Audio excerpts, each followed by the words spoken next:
বিয়ের তো আর মাত্র কিছুদিন বাকি, আর তার আগেই আমরা চলে যাচ্ছি আজকে দিদির প্রি ওয়েডিং শুটে কোচবিহারে। বাড়ির কাছাকাছির মধ্যে এটাই বেশ। আর বাসে তো এরা ঘুমিয়ে পড়েছে, আর এই বাচ্চাটার সাথে আমি তো পুরো রাস্তাটা গল্প করতে করতে গেছি। এখন একটু সে ক্লান্ত আর কি।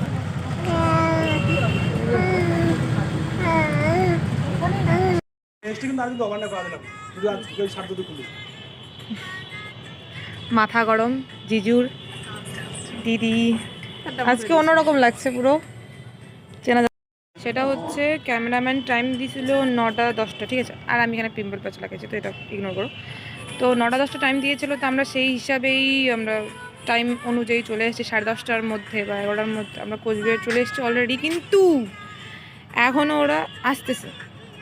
আমরা রাস্তায় ঘুরপাক খাচ্ছি, এবার ফোন করছে, শুধু বলছে আসছি আসছি আসছি আসছি। মাথাটা গরম হওয়ারই কথা, পুরো রাগ হয়ে গেছে। ফাইনালি আমাদের ক্যামেরাম্যান চলে এসে এবং অনেকটাই লেট করে আসে, যার জন্য অনেকটা কথাও শুনেছিল। আর এখানে দিদি দুটো ড্রেস চেঞ্জ করেছিল।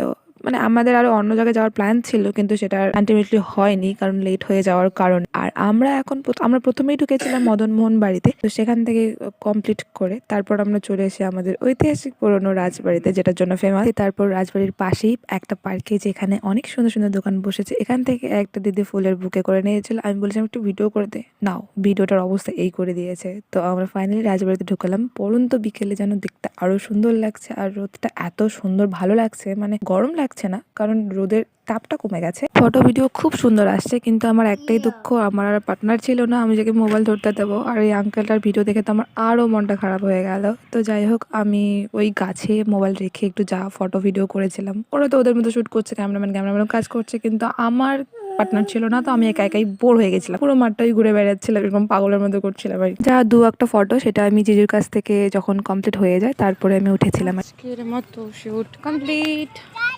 চললাম বাড়ি। তারপর আমরা আমাদের কাজ শেষ করে বেরিয়ে আমি খেয়েছিলাম বিরিয়ানি। আমি আর দিদি বিরিয়ানি খেয়েছিলাম, তার কারণ না রাস্তায় বেরোলে আমার কেন জানি না ভাত খেতে ইচ্ছা করে না, কেমন জানি একটা ভেতর থেকে একটা কেমন জানি একটা হয়। তাই বলে না, ভাত তো আমি খেতেই পারবো না, আমি বিরিয়ানি খাচ্ছি। আর বাকি সবাই যারা ছিল তারা ভাত নিয়েছিল। আর আজকে আমি অনেক দিন পর পান খাচ্ছি। পান খাওয়া আমি ছেড়ে দিয়েছি, তো অনেক দিন পর আমি পান খেলাম আজকে, মিষ্টি পান। কারণ বাসে যাব, খাওয়া দাওয়া করে উঠে আবার আমি বাসে উঠতে পারি না, তাই পানটা খেয়েছিলাম যাতে আমার কোনো অসুবিধা না হয়। তো এতটুকুই, আরও অনেক ভিডিও নিয়ে আমি আসছি। তো আজকে আমাদের টাটা।